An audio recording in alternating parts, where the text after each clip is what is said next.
ishte padyshim lajmi më i përfolur ditëve të fundit.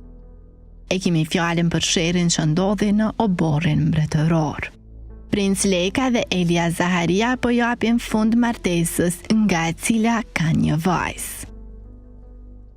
Ata pas kanë pasur probleme të kopaskoshme, por kjo gjë pas ka ikur opinionit publik deri pak muaj më parë kur princi e bëri të ditur se çifti janë drejt procedurave të divorcit. Këto imazhe tronditën jo vetëm familjen e Elias, po gjithë audiencën.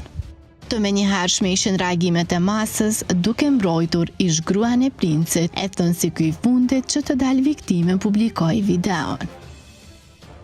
Por nga ky njoftim mësohet se Princ Leka 2 ka dorëzuar videot në polici dhe nuk mban asnjë lloj faje dhe pse ato qarkulluan aq lirshëm në rrjet duke shkaktuar polemika të shumta. Për 8 mars, festën ndërkombëtare të gruas, shumë personazhe publike e kanë mbështetur Elian.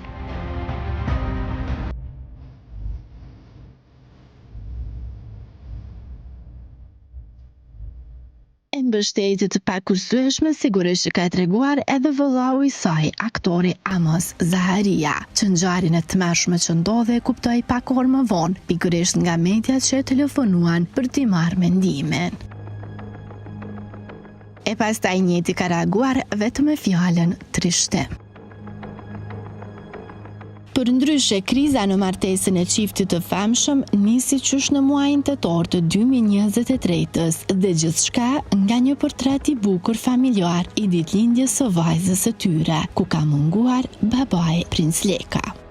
Burime prej këtij të fundit kanë thënë që arsyeja e ndarjes nuk është lidhja e re e princit me fotografën, nga se ata pohojnë se çifti kanë pasur probleme 1 vit e gjysmë para se ai ta gjejë ngushëllime në krahët e vajzës së re, që ju bënte gjithmonë fotografi.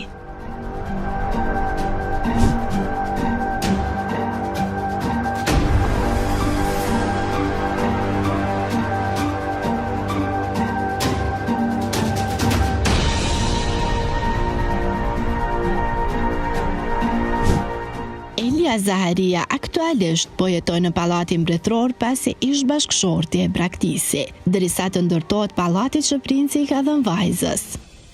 E madje ishte edhe vetë protagonistja kryesore e videos së shëmtuar, që e tha versionin e saj duke potencuar faktin se mbrojti babaun e jo pronën.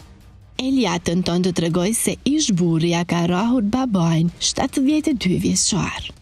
Se kush po e flet të vërtetën, mbetet të kuptohet, e nuk thon më kot që faji mbet jetim.